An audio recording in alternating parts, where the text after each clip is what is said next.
नमः श्रीजतिराजाय विवेकानंद सूरये स्वचित सुख स्वरूपाय स्वामिने तापहारिणे।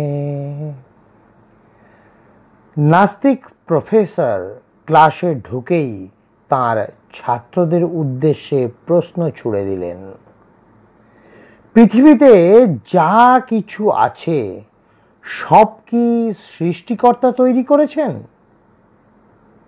একজন ছাত্র বেশ আত্মবিশ্বাসের সাথেই উত্তর দিল, হ্যাঁ স্যার, সব কিছুই সৃষ্টিকর্তা তৈরি করেছেন। প্রফেসর বললেন, তাই নাকি? ছাত্রটির উত্তর শুনে মুচকি হাসেন প্রফেসর। সৃষ্টিকর্তা সত্যিই সব কিছু তৈরি করেছেন? তুমি ভেবে বলছো তো? ছাত্রটি আগের মতোই আত্মবিশ্বাসের সাথে হ্যাঁ বোধক উত্তর দিতেই প্রফেসর আবারও প্রশ্ন করেন, সৃষ্টিকর্তাই যদি সব কিছু তৈরি করে থাকেন তাহলে উনি তো খারাপকেও সৃষ্টি করেছেন। তোমার উত্তর অনুযায়ী যেহেতু খারাপের অস্তিত্ব আছে এবং আমরা কি সেটা আমাদের কাজের উপর নির্ভর করেই নির্ধারণ হয়, সেই যুক্তি অনুযায়ী তাহলে সৃষ্টিকর্তা নিজেই খারাপ, কারণ আমাদের ভালো মন্দ সব গুণ উনিই তৈরি করেছেন। প্রফেসরের এমন কথা শুনে সব ছাত্র চুপ হয়ে গেল, কেউ কিচ্ছু বলল না। ছাত্রদের চুপ হয়ে যাওয়া দেখে প্রফেসর নিজের উপর বেশ সন্তুষ্ট হলেন। কিছুক্ষণ পর আরেকজন ছাত্র উঠে দাঁড়ালো। প্রফেসর আমোদে ভঙ্গিতে জিজ্ঞাসা করেন, কিছু বলতে চাও? ছাত্রটি হাসি মুখে প্রফেসরের কাছে জানতে চায়, আপনাকে একটা প্রশ্ন করতে পারি স্যার? প্রফেসর বললেন, অবশ্যই করতে পারো। প্রফেসর অনুমতি দিতেই ছাত্রটি জিজ্ঞাসা করলেন, স্যার, ঠান্ডা বলে কোনো কিছুর অস্তিত্ব আছে কি? প্রশ্ন শুনে প্রফেসরের চেহারায় বিরক্তি ফুটে ওঠে। কি গাধার মতো প্রশ্ন করো, ঠান্ডার অস্তিত্ব থাকবে না কেন? অবশ্যই ঠান্ডার অস্তিত্ব আছে। তোমার কি কখনো ঠান্ডা লাগে না? ছাত্রটি এবার মুচকি হেসে উত্তর দেয়, সত্যি বলতে কি স্যার, ঠান্ডার কোনো অস্তিত্ব নেই।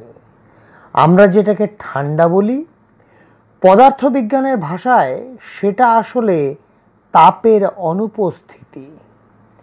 আমরা এই ঠান্ডা শব্দটিকে জাস্ট কম তাপ কিংবা তাপের অনুপস্থিতিকে ব্যাখ্যা করার জন্য ব্যবহার করি। কিছুক্ষণ পর ছাত্রটি আবারও প্রশ্ন করে, স্যার, অন্ধকার বলে কিছু পৃথিবীতে আছে কি?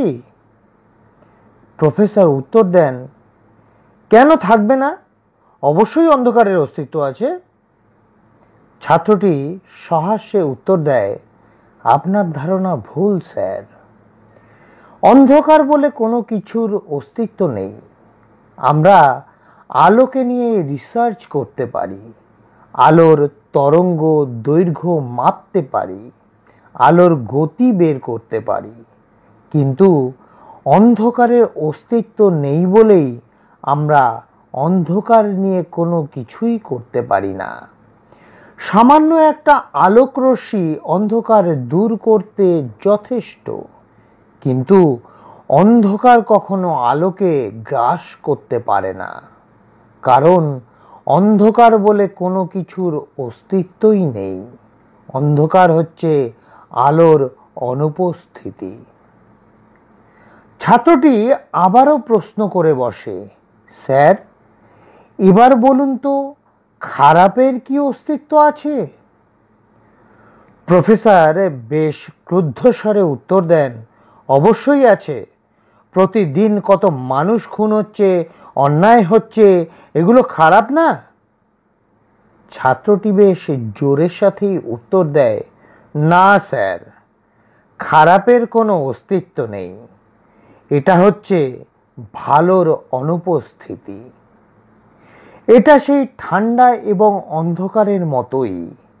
মানুষের অন্তরে সৃষ্টিকর্তার প্রতি ভালোবাসার অনুপস্থিতি এই খারাপ বা মন্দের অবস্থা তৈরি করে। সেদিনের সেই ছাত্রটি ছিলেন নরেন্দ্রনাথ দত্ত, যিনি আজ সারা বিশ্বে স্বামী বিবেকানন্দ হিসেবে পরিচিত। জয় স্বামী বিবেকানন্দ মহারাজের জয়। জয় স্বামীজি, জয় স্বামীজি।